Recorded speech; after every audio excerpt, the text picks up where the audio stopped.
Because we've now somehow gone beyond the threshold of death, we're able to study what happens to mind and consciousness when the brain is potentially shut down. Dr. Sam Parnia has pored over thousands of stories of near-death experiences.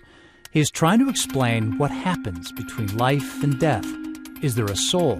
We can somehow answer this age-old question that people have had for millennia, which is it the brain cells that are producing your consciousness, or is it some other process that we don't understand yet? He is studying cardiac arrest patients who claim to remember leaving their bodies and witnessing what was going on below. He places pictures high up in the corners of hospital rooms where they cannot be seen by anyone unless they physically leave their body and hover above the scene. The images vary. What we can then do is simply put an image on this side that's only visible if you're looking from the ceiling down. But if a brain-dead person is then revived and has memories of being somewhere after clinical death, how can you explain it? That's why you can't explain away people's experiences as being a dream, because you can't dream or have a hallucination if you're flatlined on your brain. In order for you to hallucinate, you have to have a functioning brain. So when I was hit and I was knocked unconscious, was my brain working or not working? In your case, your brain was working still because you did not have a complete cessation of blood flow into the brain. You had a particular part that was injured. So what caused me to see what I saw? As you asked me, was I really looking down at myself, or was that just a dream? I don't know. And if anyone says they know, it's just they're speculating. We don't have evidence yet.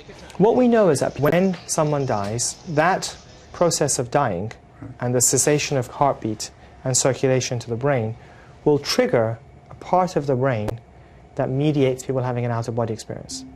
Results of his study are expected next year, and if enough patients report seeing those images, he could have proof that there is a soul. But for many who face death, they don't need proof at all. I believe we have a soul, and we're on a path, and this is just a short period of our existence, I think. While learning to fly a helicopter in 1994, Chris Walker was certain he would die. I was with my instructor. We were coming back in toward the airport, and we hit wind shear, which is a very intense downward movement of air. Essentially, we just started dropping with the air mass, which was dropping very, very rapidly. He was never injured, never unconscious. He only believed he was about to die. At that point, the whole world slowed down. Everything just compressed. Time just, everything slowed right down. And the ground was coming up, coming up, coming up. You're sort of watching the altimeter unwind, and you're watching the farms come up closer and closer and closer to you, and you're thinking, is this it? Is this it? Research suggests that the brain reacts in people, like me, facing death because of physical injuries, in much the same way as in those who only think they're about to die.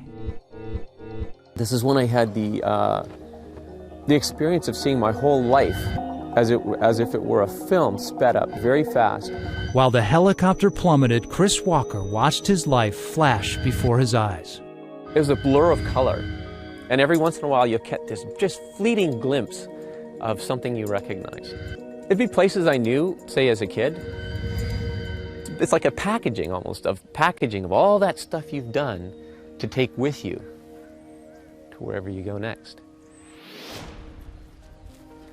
He regained control of the chopper, a death averted, and a new outlook on living.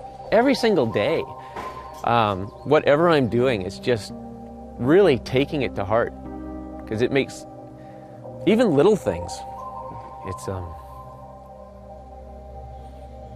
it's really magnificent to be alive.